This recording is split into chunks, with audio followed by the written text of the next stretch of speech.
بسم اللہ الرحمن الرحیم۔ السلام علیکم۔ آپ فیس بک پر یوٹیوب چینل پر مجھے دیکھ رہے ہیں، میں طارق متین ہوں۔ افتخار عارف صاحب کا کلام ہے، انہوں نے فرمایا کہ جاہو جلال دام و درم اور کتنی دیر، ریگے رواں پہ نقش قدم اور کتنی دیر، اب اور کتنی دیر، یہ دہشت، یہ ڈر، یہ خوف، گرد و غبار عہد ستم اور کتنی دیر، شام آ رہی ہے ڈوبتا سورج بتائے گا تم اور کتنی دیر ہو، ہم اور کتنی دیر، شام آ رہی ہے ڈوبتا سورج بتائے گا تم اور کتنی دیر ہو، ہم اور کتنی دیر۔ اور اس امپورٹڈ حکومت نے جو کہا تھا وہ کر دکھایا ہے، گرفتاریاں شروع کر دی ہیں۔ آپ جب یہ ویڈیو دیکھ رہے ہیں تو یہ اتوار کی صبح ہے۔ عام طور پر میں اتنی صبح آپ سے مخاطب نہیں ہوتا اپنے اس پلیٹ فارم کے ذریعے، مگر ہوا یہ ہے کہ شیخ راشد شفیق پاکستان تحریک انصاف کے سابق ایم این اے، اور میں یہ سابق ایم این اے کے ساتھ یہ بھی بتا دوں کہ اس موجودہ امپورٹڈ حکومت کے بقول ایم این اے، کیونکہ ان کا یہ کہنا ہے کہ ابھی استعفے ان لوگوں کے منظور نہیں ہوئے ہیں، تو شیخ راشد شفیق عمرے کی ادائیگی کے بعد پاکستان واپس پہنچے، اسلام آباد ایئرپورٹ پر آئے، اور انہوں نے جیسے ہی یہاں قدم رکھا تو انہیں بتایا گیا کہ آپ کی گرفتاری کے لیے ایف آئی اے وفاقی تحقیقاتی ادارہ تیار ہے اور آپ کو گرفتار کیا جا رہا ہے۔ شیخ راشد شفیق کو گرفتار کیا گیا، گرفتار کر کے انہیں پہنچا دیا گیا ہے فیصل آباد۔ اور اب جب آپ یہ ویڈیو دیکھ رہے ہوں گے تو ممکن ہے کہ آپ کو اس ویڈیو میں یہ خبر کہ شیخ راشد شفیق گرفتار کر لیے گئے ہیں اور مزید گرفتاریاں ہو سکتی ہیں میں دے رہا ہوں، اور تب تک ممکن ہے کہ آپ کے سامنے مزید افراد کی گرفتاری کی خبر بھی آ جائے۔ ایف آئی اے کی ٹیمیں تیار ہیں، یہ ملک کے مختلف ایئرپورٹس پر تیار ہیں۔ ان ایئرپورٹس پر جو عمرہ زائرین، معتمرین واپس آ رہے ہیں پاکستان عمرے کی ادائیگی کے بعد، ان کی گرفتاریوں کے لیے یہ لوگ موجود ہیں، اور کچھ 150 افراد ہیں۔ ہمارے سامنے ایک ایف آئی آر آئی، اس ایف آئی آر سے پتہ چلا کہ کچھ 150 افراد ہیں، نامعلوم افراد بھی شامل ہیں اس میں اور نامزد افراد بھی شامل، کہ جنہیں ایف آئی اے نے مسجد نبوی صلی اللہ علیہ وآلہ وسلم میں جو واقعہ پیش آیا اس میں ملوث قرار دیا گیا ہے۔ یہ تھانہ مدینہ ٹاؤن کی ایف آئی آر ہے، فیصل آباد کے تھانہ مدینہ ٹاؤن کی۔ وزیر داخلہ رانا ثناء اللہ کے شہر فیصل آباد کے تھانہ مدینہ ٹاؤن کی ایف آئی آر ہے، اور اس ایف آئی آر میں جس کسی نے بھی، ایسے لوگ مل جاتے ہیں، یہ سبھی سیاسی جماعتوں کو مل جاتے ہیں، تو جس کسی نے بھی ایف آئی آر درج کروائی ہے، میں اس کی بات نہیں کر رہا، انہوں نے یہ کہا کہ میں نے یہ واقعات دیکھے ٹیلی ویژن اسکرین پہ، سوشل میڈیا پہ، مختلف پلیٹ فارمز پر، اور پھر اس کے بعد جو ہے میں رنج و غم میں ڈوب گیا کہ یہ کیا ہوا ہے مسجد نبوی صلی اللہ علیہ وآلہ وسلم میں۔ یہی بات میں نے آپ سے کی تھی کہ جو ہوا نہیں ہونا چاہیے تھا، یہ بےہودگی ہے، بے شرمی نہیں ہونا چاہیے تھا۔ آپ میں سے بہت سارے لوگوں نے اس کی ایک جسٹیفیکیشن بھی دی، اور یہی جسٹیفیکیشن بعض لوگوں نے اور دی۔ تو ان کا یہ کہنا ہے کہ پاکستان تحریک انصاف کے لوگ جو ہیں انہوں نے ایک پہلے اکسایا تھا اس تمام عمل پر، اور بعد میں اس عمل کی ستائش بھی کی تھی۔ تو یہ وجوہات ہیں جن کی بنیاد پر نام اس ایف آئی آر میں عمران خان صاحب کا نام ہے، شیخ رشید احمد صاحب کا نام ہے، فواد چودھری صاحب کا نام ہے، شہباز گل صاحب کا نام ہے، ڈھیروں نام ہیں۔ جو نام ہے وہی کوئی 2 درجن پلس نام ہیں، اور اس کے بعد نامعلوم افراد ہیں۔ تو ان سب کے خلاف یہ ایف آئی آر ہے، سنگین نوعیت کی ایف آئی آر ہے، کیونکہ جب آپ مذہب کارڈ استعمال کرتے ہو، کسی کو نشانہ بنانے کی جانب آگے بڑھتے ہیں، تو اس کے نتائج کتنے خطرناک ہوتے ہیں اس کا اندازہ ان لوگوں کو ہونا چاہیے۔ کیونکہ انہی رانا ثناء اللہ صاحب کی حکومت میں، جب یہ حکومت میں تھے پنجاب میں، پاکستان پیپلز پارٹی کے ساتھ حکومت میں تھے، پھر نکل گئے تھے اس حکومت سے، تو اس وقت بھی ہمارے سامنے کیا کچھ نہیں ہوا ہے، اس کے بعد بھی کیا کچھ نہیں ہوا ہے۔ تو یہ چھوٹی چیزیں نہیں ہیں، اور بہرحال ان تمام تر حالات میں یہ چیزیں ہو رہی ہیں، اور اب مذہب کارڈ کا استعمال ہو رہا ہے ایف آئی آرز کے لیے۔ اور شیخ رشید احمد صاحب نے تو یہ بتا دیا کہ ان کے گھر کے باہر سادہ لباس لوگ موجود ہیں، ان کی گرفتاری کی تیاریاں ہیں۔ ان کا یہ کہنا ہے کہ میرے گھر کے باہر موجود ہیں یہ لوگ، یہ مجھے گرفتار کریں گے، میں باہر نکلوں گا، میں گرفتاری دے دوں گا، پھر قانونی لڑائی بھی لڑیں گے، سڑکوں پر بھی لڑائی لڑیں گے۔ یہ حکومت اپنے پاؤں پر کلہاڑی مارنے کی تیاری کر رہی ہے، اور یہ اپنا جو گڑھا ہے وہ خود کھود رہی ہے، جس میں یہ خود گرے گی۔ شیخ رشید صاحب یہ بھی کہتے ہیں کہ عمران خان صاحب کو بھی گرفتار کریں گے، لانگ مارچ سے پہلے 2 لوگوں کو تو گرفتار کرنے کا ہر حال میں ٹارگٹ ہے، ایک شیخ رشید احمد کو اور ایک عمران خان کو۔ لیکن لوگ بپھرے ہوئے ہیں، لوگ شدید غم و غصے میں مبتلا ہیں کہ جس طرح سے ان پر یہ حکومت مسلط کی گئی ہے، اور اس کے نتیجے میں لوگ کسی بھی طرح سے باہر آ کر اس حکومت کو جواب دینے کے لیے تیار ہیں۔ رانا ثناء اللہ صاحب کے بارے میں محمد مالک صاحب نے، سینئر صحافی ہیں، اپنے پروگرام میں بات کی تھی، اور انہوں نے کہا تھا کہ رانا ثناء اللہ صاحب جو ہیں وہ جملہ بڑا تپتا ہوا، بڑا زوردار، بڑا گرم بولتے ہیں، گفتگو بڑی تند و تیز کرتے ہیں، لیکن لہجے کے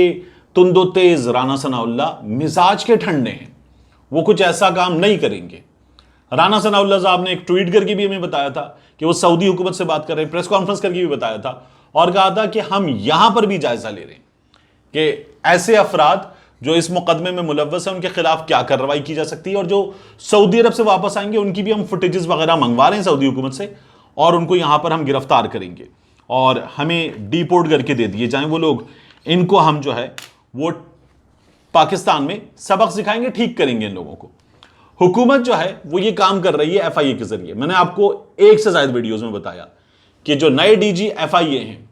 یہ تیار ہیں، یہ حکومت کے لیے یہ ذمہ داری انجام دینے کو تیار ہیں، یہ بات تمام صحافی کر رہے ہیں، ذرا یہ بتا رہے ہیں کہ یہ جو گرفتاری ہوئی ہے اور جو مزید گرفتاریاں ہوں گی یہ انہی کے حکم پر ہو رہی ہیں، اور یہ سلسلہ اب تیز ہوگا۔ آپ پاکستان تحریک انصاف کے نمایاں چہروں کو بھی گرفتار ہوتا ہوا دیکھیں گے، اور اس کا نتیجہ کیا ہوگا؟ عمران خان صاحب نے مئی کے آخر میں کال دی ہے، لوگ جو عمران خان کی کال پر ہزاروں لاکھوں کی تعداد میں باہر نکل رہے ہیں، ایک ایک شہر میں ہزار، ملک بھر میں لاکھوں کی تعداد میں وہ باہر نکلیں گے، وہ باہر نکلیں گے، باہر نکل کے سڑکیں جام کر دیں گے، وہ باہر نکل کے کاروباری زندگی معطل کر دیں گے، سب کچھ ٹھپ کر دیں گے، وہ ان تھانوں کے باہر، ان بڑے بڑے ایوانوں کے باہر آ کر بیٹھیں گے اور کہیں گے حساب دو، یہ کیا کیا ہے، کیوں کیا ہے۔ وہ آدمی جو مسجد نبوی صلی اللہ علیہ وآلہ وسلم میں جانے سے پہلے جب سرزمین مدینہ پر قدم رکھتا ہے تو اس کے پاؤں میں جوتی نہیں ہوتی، وہ حرم پہنچتا ہے تو اس کے پاؤں میں جوتی نہیں ہوتی، وہ مکہ مدینہ پہنچتا ہے تو ننگے پاؤں ہوتا ہے۔ عقیدت کے وہ جذبات رکھتا ہے وہ آدمی جو اپنی گفتگو شروع کرتا ہے ایاک نعبد و ایاک نستعین سے، وہ آدمی جس نے اسلامو فوبیا کا مقدمہ پوری دنیا میں لڑا، وہ آدمی جو اقوام متحدہ کے پلیٹ فارم پر بولا تو پھر ہمیں اندازہ ہوا کہ وہ جس طرح سے بولا تھا اس کو پوری دنیا سن رہی تھی، پوری دنیا ستائش کر رہی تھی، اور یہ گواہی پوری دنیا سے آ رہی تھی کہ اس طرح سے تو کوئی نہیں بولا،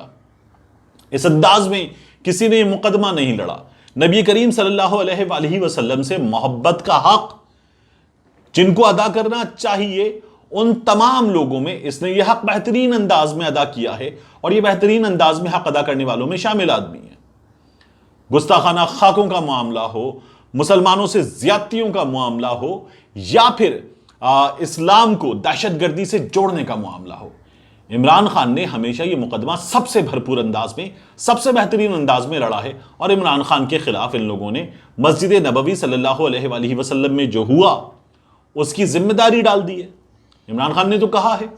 کہ میں سوچ بھی نہیں سکتا کہ اس مقدس مقام پر لوگوں کو یہ ہدایت دوں کہ وہ آوازیں کسیں۔ عمران خان نے انکار کر دیا، مگر یہ لوگ جو ہیں یہ تیار ہیں، یہ بھی آگے بڑھیں گے، اور جب یہ آگے بڑھیں گے تو اس کا نتیجہ آئے گا۔ یہ میں باقاعدہ طور پر سورسز سے ہونے والی گفتگو کے نتیجے میں آپ کو بتا رہا ہوں کہ گرفتاریاں ہوں گی، اور آپ دیکھیے کہ شیخ رشید احمد کے خلاف ملٹیپل مقدمات درج ہو چکے،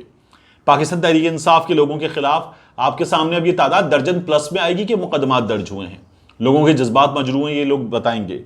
تو یہ جذبات کہاں تھے جب مریم نواز شریف جو ہیں وہ ایسی ہی تمام چیزوں کی وکالت کر رہی تھی، اس پر خوشی کا اظہار کر رہی تھی، ہمیں بتا رہی تھی کہ عدل و انصاف فقط حشر پہ موقوف نہیں، زندگی خود بھی گناہوں کی سزا دیتی ہے۔ تو تب یہ تمام قوانین کہاں تھے جب مریم ان تمام چیزوں پر خوشی کا اظہار کر رہی تھی؟ اب یہ لوگ یہ کر رہے ہیں، اس کا نتیجہ لوگوں کے نکلنے کی صورت میں آئے گا، رد عمل ہوگا۔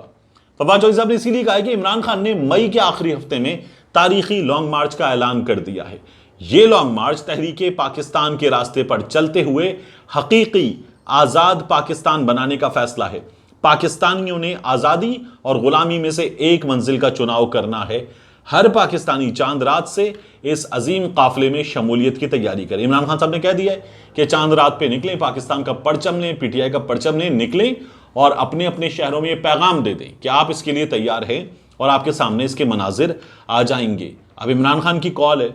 اور عمران خان کے بغیر یہ لوگ لاکھوں کی تعداد میں نکلے تھے. اب آپ دیکھیے گا کہ اس کا نتیجہ کیا ہوگا, اور ہمارے سامنے یہ نتیجہ آئے گا. اور یہ اداروں کے کرنے کا کام ہے. یہ کام ہے اس ملک میں قانون نافذ کرنے والے اداروں کا, اس ملک کو چلانے کے ذمہ دار اداروں کا, عدلیہ کا, الیکشن کمیشن آف پاکستان کا, کہ وہ لوگوں کی کال سنیں. لیکن اس وقت کیا ہو رہا ہے؟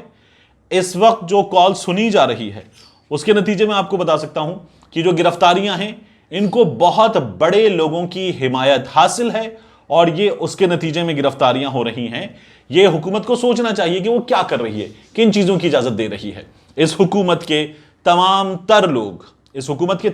لوگ جو ہیں وہ ان گرفتاریوں کے پیچھے ہیں اور ان کی حمایت کر رہے ہیں, اور ان کا یہ خیال ہے کہ اس طرح سے یہ عمران خان کو روکیں گے, حالات قابو کریں گے, اور عمران خان اگر باہر ہوگا تو اس کی کال پر جو لوگ نکلیں گے وہ بہت بڑی تعداد میں ہوں گے. عمران خان اگر گرفتار ہوگا تو پھر لوگ اس طرح سے آرگنائزڈ انداز میں نہیں نکل سکیں گے. یہ میری رائے میں ان کی خام خیالی ہے,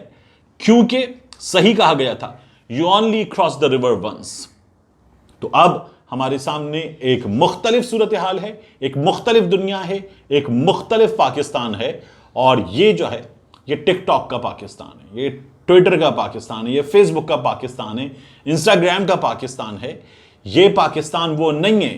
جو 70 میں تھا اور 80 میں تھا اور 90 میں تھا. یہ ایک یکسر مختلف دنیا ہے, اور یہ ایک یکسر مختلف پاکستان ہے. اس میں چیزیں اس انداز میں نہیں ہوں گی جیسے پہلے ہوئی تھیں, اور اب اتنا آسان بھی نہیں ہوگا. ملتے ہیں انشاءاللہ آپ سے اگلے ویلاگ میں.